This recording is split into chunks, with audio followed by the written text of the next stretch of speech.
Hola, ¿qué tal? Bienvenidos, bienvenidas a este resumen informativo de Telesur, hoy 19 de agosto de 2026. Mucho que comentar, vamos de inmediato con nuestros titulares.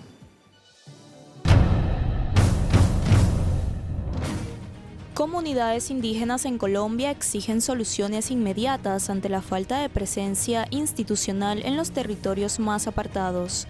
Más en Te lo cuento. Así es, vamos a iniciar en Colombia porque el gobierno colombiano precisamente ha anunciado subsidios y planes de reconstrucción. Las comunidades indígenas reportan, por otro lado, a miles de familias a la intemperie y exigen soluciones inmediatas ante la falta de presencia institucional en los territorios más apartados. Todo el escenario con nuestra compañera Tatiana Portela. 10 días después de que Colombia sufriera uno de los terremotos más devastadores de su historia reciente, el presidente Abelardo de la Espriella prometió llegar a todos los territorios afectados e iniciar la fase de reconstrucción. Estamos en todos los frentes. Primero fue salvar vidas. Ahora debemos atender a quienes lo perdieron todo y comenzar la reconstrucción. Sin embargo, dicha promesa de ayuda estatal oficial aún no llega a varias comunidades originarias. La Organización Nacional Indígena de Colombia, ONIC, reporta comunidades en riesgo y más de 2.300 viviendas destruidas o averiadas. Ante la emergencia y la falta de respuesta institucional, los pueblos indígenas lanzaron su propia campaña de reconstrucción. Afortunadamente nosotros como organización tenemos un sistema de monitoreo territorial indígena y ese sistema nos ha permitido identificar cómo están nuestras comunidades en los territorios. Así podemos nosotros identificar quiénes están los más afectados y así le estamos dando como prioridad. Por ejemplo, en este momento hemos llegado al Chocó, ahí tenemos 4 organizaciones allá afectadas. En este momento nuestras comunidades están bajo la lluvia, no tienen garantía de dónde refugiarse. La segunda fase y el llamado es para que nos ayuden gobierno nacional, gobierno internacional, con solidarizarse en ayudas para poder nosotros darle todas las garantías a nuestros pueblos indígenas para que vuelvan a reconstruir sus viviendas, escuelas, porque en ese momento todos estamos bajo la intemperie. ¿Cuál es la ayuda? Con una teja de zinc, con lo que ustedes consideren necesario para volver a levantar sus viviendas. ¿Cuál es la mano de obra? En nuestras comunidades siempre hemos tenido nosotros el interés, la valentía de nosotros volvernos a levantar. Pese a que el gobierno nacional parece desconocer lo evidente, esta crisis sí llegó a la Comisión Sexta del Senado, donde varios congresistas citaron a debate de control político al director de la Unidad de Gestión de Riesgo, David Santiago Tamayo. Hay que darle mucha trazabilidad a quiénes están siendo las víctimas, cómo van los censos en todo el país, cómo van las ayudas que se entreguen personalmente, que lleguen a donde tienen que llegar, y precisamente esas son las preguntas que tenemos que hacer frente a todo el manejo que se le tiene que dar a esta crisis. Más allá de la entrega de insumos, los próximos meses estarán marcados por la tensión entre el gobierno central y la autonomía de las autoridades indígenas, en territorios donde además persiste la presencia de grupos armados ilegales. Hacemos el llamado a la articulación y que nuestras comunidades indígenas, a la hora de establecerse un proyecto de reconstrucción, no queden por fuera, porque nuestras comunidades indígenas son las que están más distantes, son las que tienen difícil acceso y son las que están en el medio del conflicto armado en el país. Eso a nosotros nos preocupa bastante. Si no hay una articulación con nosotros, va a ser difícil la llegada a esos territorios.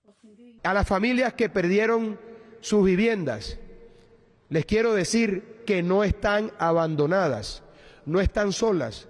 Habrá subsidios de arrendamiento. A pesar de los anuncios oficiales, se conoció que los subsidios de arrendamiento comenzarán a entregarse hasta octubre, casi 2 meses después de la tragedia. Un retraso que profundizará la vulnerabilidad en las regiones más golpeadas por el sismo del pasado 10 de agosto. Tatiana Portela, Telesur, Bogotá, Colombia. Y tras recorrer las zonas más afectadas por el fuerte sismo que sacudió a Colombia, el senador del Pacto Histórico, Iván Cepeda, destacó el papel protagónico de las comunidades en la respuesta a la emergencia. Afirmamos al haber estado directamente en los lugares que han sufrido el impacto del terremoto, que en esta hora dolorosa nos enorgullece que el protagonismo fundamental ha sido del pueblo, de sus redes solidarias, de las comunidades, de las organizaciones sociales y de las juntas de acción comunal. Una vez más ha quedado demostrado que solo el pueblo organizado salva al pueblo. Hemos acompañado y seguiremos acompañando a la ciudadanía, las comunidades, las organizaciones y movimientos sociales a seguir asumiendo la autoorganización, la formulación de planes de trabajo para la reconstrucción, a propiciar alianzas con universidades públicas, gobiernos territoriales y la gestión de la cooperación internacional para diseñar e implementar planes de reconstrucción y mejoramiento integral de las zonas que han sido afectadas. Y en ese sentido, Cepeda afirmó que Colombia es una nación soberana. Enfatizó que toda presencia extranjera con fines de operaciones militares debe ser autorizada por el Senado de la República. Colombia es una nación soberana. Toda presencia extranjera con fines de operaciones militares debe ser autorizada por el Senado de la República, como lo establece claramente el artículo 173 de la Constitución Política.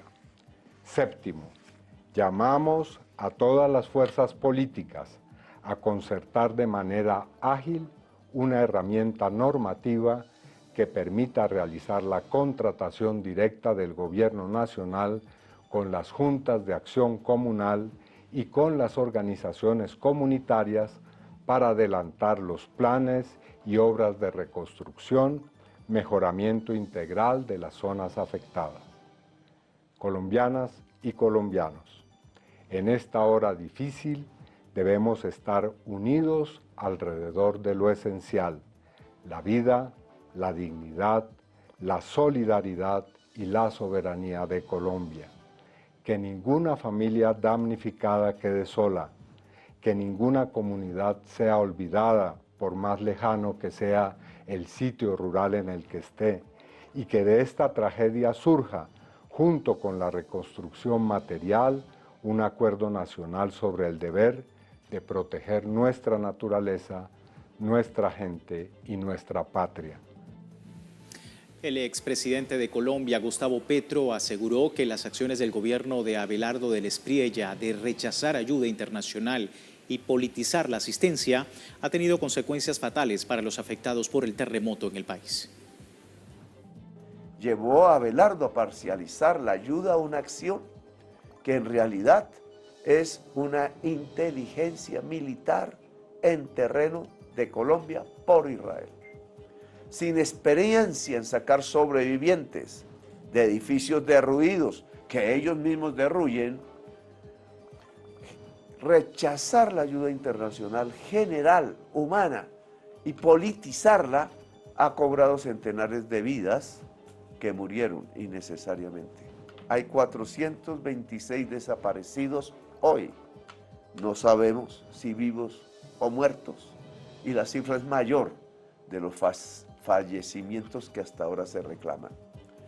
El exmandatario colombiano alertó sobre el peligro de que potencias extranjeras como Israel y Estados Unidos, además de grandes capitales, sean quienes manejen la ayuda solidaria luego del terremoto a cambio de concesiones sobre recursos naturales. Habrá la gran discusión que empieza ahora, la discusión de cómo reconstruir. Y parte de una base económica esencial. Se necesitan 30 billones de pesos. ¿De dónde los vamos a sacar? ¿De las limosnas de los ricos, como anuncia la prensa? Si no han entregado sino 1 billón de pesos a manera de limosna. 1 de 30.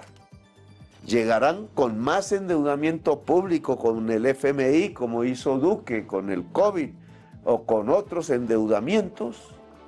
Un endeudamiento público lo tiene que pagar toda la sociedad. Y si pagamos lo que valdrá la reconstrucción con un endeudamiento, lo que habrá es más destrucción. En una parte se construirá, en otra se destruirá.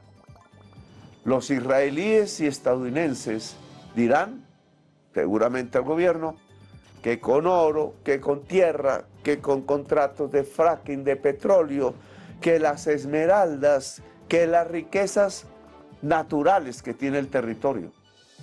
¿Eso es reconstrucción? ¿O eso se llama expoliación, que es el siguiente peligro al que estamos inmersos?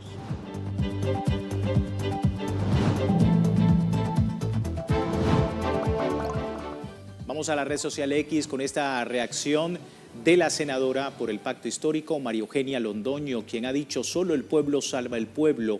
Ante el difícil momento que atraviesan los territorios por cuenta del terremoto y la insuficiente respuesta de las instituciones en cabeza del gobierno actual, planteamos la necesidad de realizar el control político al Ministerio de Educación con el fin de que se aclare cómo se van a garantizar el acompañamiento psicosocial y las ayudas humanitarias, así como el proceso de reconstrucción de las escuelas. No se puede presionar a un regreso a las aulas sin proteger a los docentes y estudiantes afectados y afectadas. Es preciso adelantar las evaluaciones técnicas y revisar los mecanismos y estructuras de respuesta al sistema educativo en caso de desastres naturales. Esta situación de ninguna manera puede conllevar al cierre de las instituciones o el retorno sin condiciones, dice la senadora a propósito de esta situación en Colombia. Vamos con esto a una breve pausa y al regresar le contamos sobre otro escenario que tiene que ver con Bolivia. El gobierno de ese país enfrenta graves acusaciones de corrupción tras la captura del asesor de la presidencia, Fernando Cerimedo, del presidente Rodrigo Paz, quien es investigado por enriquecimiento ilícito y tentativa de feminicidio. Ya regresamos.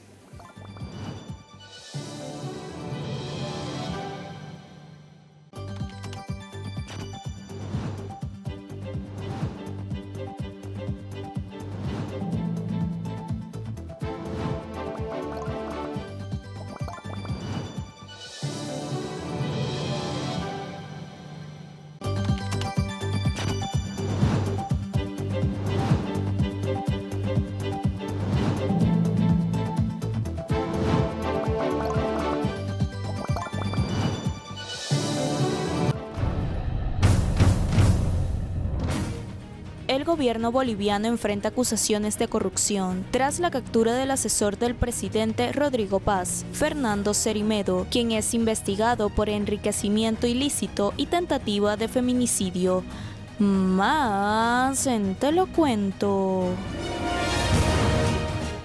Así es, gracias por seguirnos. En Bolivia se recordó que el argentino Fernando Cerimedo, sospechoso de ordenar un atentado con sicarios contra su expareja, es un prominente integrante de la transnacional de la ultraderecha en el continente, que ahora con esa acción pone en situación de extrema debilidad al presidente boliviano, del que era su principal asesor. Más detalles con nuestro compañero Freddy Morales. El gobierno del presidente Rodrigo Paz intenta minimizar la influencia del argentino Fernando Cerimedo en las decisiones del gobierno de Bolivia. Sin embargo, son cada vez más rotundos los testimonios contrarios. Estuvo en las dos únicas reuniones de gabinete en las cuales me dejaron participar como vicepresidente. Yo lo vi ahí. Imagínense, Cerimedo participaba más en las reuniones que el propio vicepresidente, que fue electo democráticamente. Se recordó que Cerimedo asesoró campañas electorales de Macri y Milei en Argentina, de Bolsonaro en Brasil, asesoró en Chile para que fracase la constituyente, fue asesor directo del actual presidente de Honduras y de El Salvador. Él funda una agencia que se llama Numen Publicidad, que es donde es socio con Brad Parscale. Parscale es un norteamericano que estuvo en la campaña de Trump, en la última campaña de Trump, y es el que tiene y maneja todas las granjas de bots que hay para manejar e influenciar la opinión pública. Con esta agencia Numen también saca lo que se llama el diario de derecha. Cerimedo está acusado por su expareja sentimental, Nadia Beller, de contratar a 2 sicarios para asesinarla, los que le asestaron 3 disparos. Beller señala a Cerimedo como el operador del gobierno en corrupción relacionada con el narcotráfico, la compra irregular de combustibles y contrabando de oro. Ni siquiera sabemos sobre la situación migratoria del señor, y de comunicador estratégico pasó a manejar negocios en yacimientos, negocios con minería y otro tipo de actividades y lo convirtieron en una especie de operador del presidente. Eso es lo que tiene que explicar el gobierno. Cerimedo fue detenido horas después del intento de asesinato de su expareja. El gobierno del presidente Rodrigo Paz ha rechazado y calificó como arriesgadas y sin pruebas las indicaciones de Veller, que añaden un nuevo escándalo a la aún breve administración del presidente Paz. Yo creo que es un clavo más al ataúd. No sé si será el último, pero definitivamente le afecta al gobierno de Rodrigo Paz. Le afecta porque su credibilidad cada vez más disminuida, ahora ya está casi en cero. En las redes sociales el escándalo ya ha sobrepasado, digamos, las proporciones previsibles. Así que está metido en un gran lío el gobierno. Está metido en un gran lío porque se acaba de ir a la cárcel nada menos que el asesor principal, el asesor de mayor confianza del presidente, y eso es muy grave. La Fiscalía anunció que solicitará 6 meses de detención preventiva para Fernando Cerimedo, al que acusará de tentativa de feminicidio y enriquecimiento ilícito, porque encontraron en su departamento cajas con dinero en efectivo. Uno de sus 4 abogados afirmó que tiene un contrato con la Corporación Andina de Fomento para asesorar al presidente Rodrigo Paz, pero funcionarios de ese banco desmintieron la versión. Freddy Morales, Telesur, Bolivia. Y bueno, a propósito de ese último punto, la abogada de Fernando Cerimedo contradijo el comunicado de la Corporación Andina de Fomento al asegurar que, según su conocimiento, su defendido recibía el pago de sus honorarios a través de este organismo. Esto decía.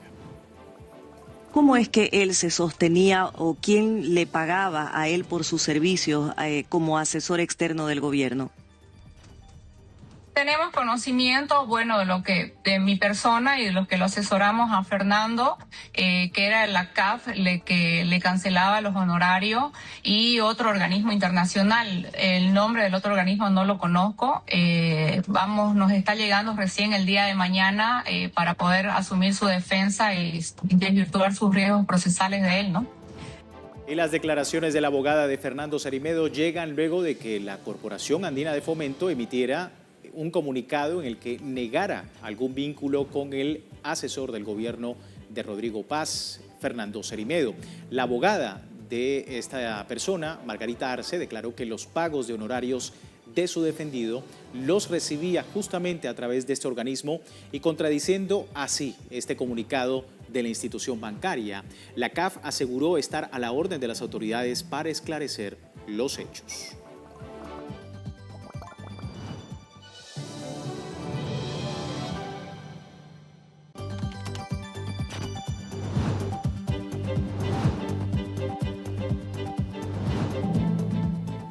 Siguen las repercusiones por este tema. Iniciamos reacciones en redes. El expresidente de Bolivia, Evo Morales, escribió a través de la red social X lo siguiente: Rodrigo Paz debe aclarar e informar al pueblo boliviano sobre los términos con los que habría financiado la CAF una consultoría para pagar a Fernando Cerimedo como asesor personal. Si se confirma este hecho, entonces hubo influencia familiar de Jaime Paz Pereira para financiar la injerencia extranjera, corrupción, sicariato y narcotráfico. Así engañan los hermanos Paz Pereira junto a su entorno familiar y se aprovechan del pueblo boliviano, dice Evo Morales a través de este trino en la red social X. También el usuario Martín Miguel Echegoin dice a través de la plataforma: esto es una joyita. El vicepresidente de Bolivia dijo que Fernando Cerimedo participaba en las reuniones de gabinete, ponía gente de confianza en ministerios y manejaba el aparato comunicacional del presidente Rodrigo Paz, todo dicho por el vicepresidente de Bolivia, dice este usuario. Y concluimos con Urana, que escribe lo siguiente: el gobierno boliviano de Rodrigo Paz niega que el feminicida Fernando Cerimedo, consultor de ultraderecha en Latinoamérica y socio de La Derecha Diario, formara parte de su gobierno como asesor principalmente. Así las cosas de precisamente lo que en este momento se comenta en redes sociales, pero vamos a ver quién lo ha dicho también.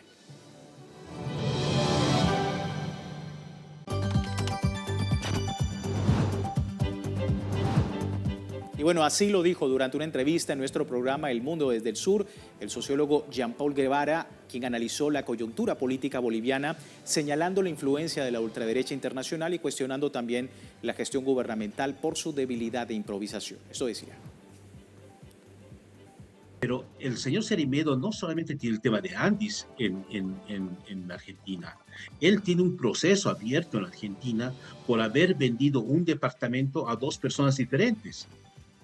Entonces ahí está procesado, ¿no? Por eso es que no puede irse así, sino a enfrentar su proceso en Argentina. En Brasil también está procesado porque eso lo hace responsable de lo que fue el intento de toma de Planalto muy similar a lo que fue en Estados Unidos la toma del Congreso, ¿no? El Capitolio. Entonces, no les importa lo legal, no tienen mérito en avanzar con todo lo ilegal y toda la corrupción. Se han manejado así antes y ahora siguen haciendo lo mismo, solamente que lo hacen ya abiertamente.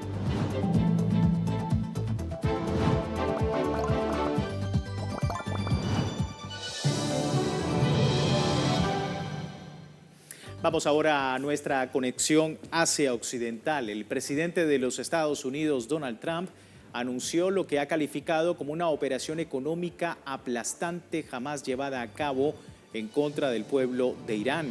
En una publicación en la red social Truth Social, Donald Trump aseguró que la República Islámica no aprovechó la oportunidad de llegar a un acuerdo, pese a que Teherán había reiterado estar dispuesto al diálogo, pero no bajo condiciones de presión y chantaje.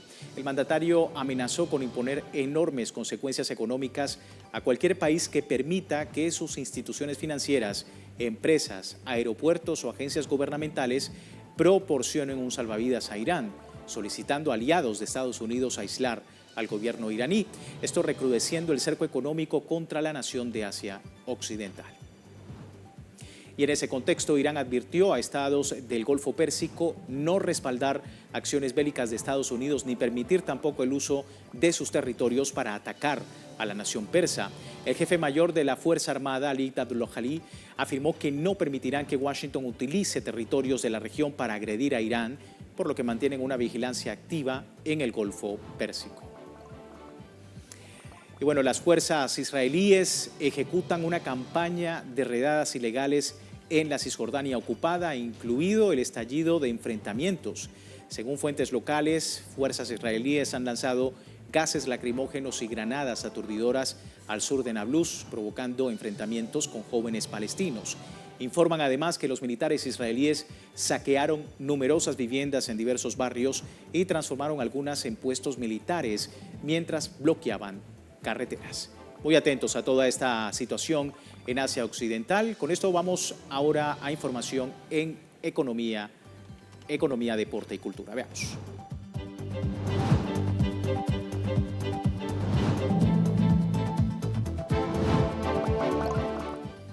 Y hablando de economía, durante años los mercados de bonos permanecieron lejos de la atención cotidiana. Sin embargo, en las últimas semanas la deuda pública volvió a ocupar el centro de la economía mundial. Vamos a ver. Una fuerte venta de bonos soberanos elevó los rendimientos de largo plazo en Estados Unidos, Japón y varias economías europeas, reactivando una preocupación que parecía superada durante la etapa de tasas cercanas a cero. El caso estadounidense resume la magnitud del problema. El rendimiento de los bonos del Tesoro a 30 años llegó a situarse por encima del 5%, mientras la deuda federal continúa acercándose a los 40 billones de dólares. El aumento de los rendimientos no significa que el gobierno haya dejado de pagar sus compromisos. Significa que los inversores están exigiendo una remuneración más alta para prestar dinero durante periodos prolongados. El fenómeno tampoco se limita a Estados Unidos. Japón, Alemania, Francia y otras economías desarrolladas han registrado un aumento de sus costos de endeudamiento. La combinación de elevados déficits públicos, persistencia de riesgos inflacionarios y nuevas necesidades de gasto en defensa, infraestructura y transición energética ha incrementado la cantidad de dinero que los gobiernos necesitan obtener en los mercados. El problema aparece en un contexto de endeudamiento global históricamente elevado. El Fondo Monetario Internacional estima que la deuda pública mundial alcanzó el 93,9% del Producto Interno Bruto en 2025 y podría aproximarse al 100% del Producto Interno Bruto mundial hacia 2029. Durante la última década, muchos gobiernos se acostumbraron a financiar déficits a costos excepcionalmente bajos. Ese escenario cambió. Ahora, cada nueva emisión de deuda puede resultar más costosa que la anterior.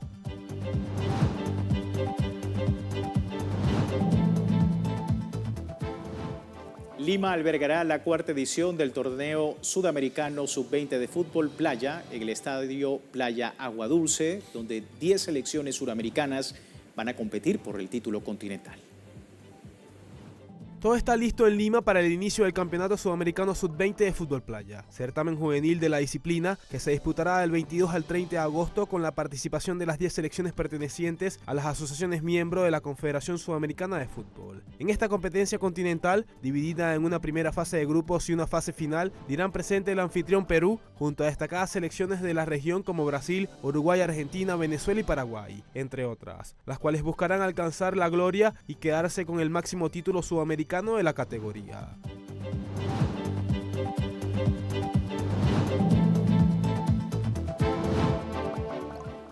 Y la nota cultural nos lleva a Brasil porque se realizó allí el evento Mujeres Negras en Movimiento, que es un encuentro que buscó reivindicar el legado africano. Le cuento más detalles en la siguiente historia. Con una gran fiesta, la ciudad de El Salvador, en el estado de Bahía, celebró la herencia afro-brasileña a través de un encuentro artístico y cultural titulado Mujeres Negras en Movimiento, en el que participaron artistas, activistas y afrodescendientes. La festividad tuvo como objetivo reivindicar el legado africano como parte de la identidad brasileña, así como reflexionar sobre la influencia de aquel continente en el gigante suramericano, a través de diversas expresiones arraigadas en la población, como la música, la danza y la gastronomía. Para esta activista angoleña, miembro de la Red de Mujeres Negras de Bahía, la participación en estos espectáculos representa el reconocimiento de sus raíces y una oportunidad para reconstruir la identidad nacional a partir de este legado. En estos espacios, el histórico Salvador de Bahía también representan la remembranza de uno de los principales puertos de llegada a América de africanos esclavizados, y hoy una ciudad que ha resignificado ese hecho para vincular su cultura con la de África. Actualmente, la zona del este brasileño alberga una de las mayores poblaciones afrodescendientes fuera de África. La vida cultural que se vive aquí es una celebración a su herencia que se manifiesta en todas las expresiones de la identidad bahiana. Así las cosas, nosotros finalizamos. Les recuerdo www.telesurtv.net con nuestra señal en tiempo real desde cualquier parte del mundo y también en Telegram, el servicio informativo de Telesur 24 horas del día. Vamos a finalizar con este clip que habla de la empresa OpenAI, que acaba de lanzar ChatGPT para adolescentes, incorporando funciones diseñadas para que los estudiantes aprendan de forma guiada en lugar de solo copiar y pegar. Así finalizamos. Gracias por seguirnos.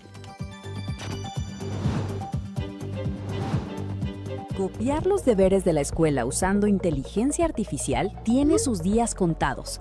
OpenAI lanzó oficialmente ChatGPT para adolescentes, una versión especial diseñada para evitar que los estudiantes solo usen la herramienta para cortar y pegar respuestas en sus tareas. Ahora incluye un modo estudiante que los guía paso a paso a resolver el problema por sí mismos, además de controles parentales y límites de horario para gestionar el uso de la app. También detectará automáticamente si el usuario es menor de edad para bloquear temas sensibles de violencia o sexo. ¿Crees que esto realmente ayudará a los estudiantes?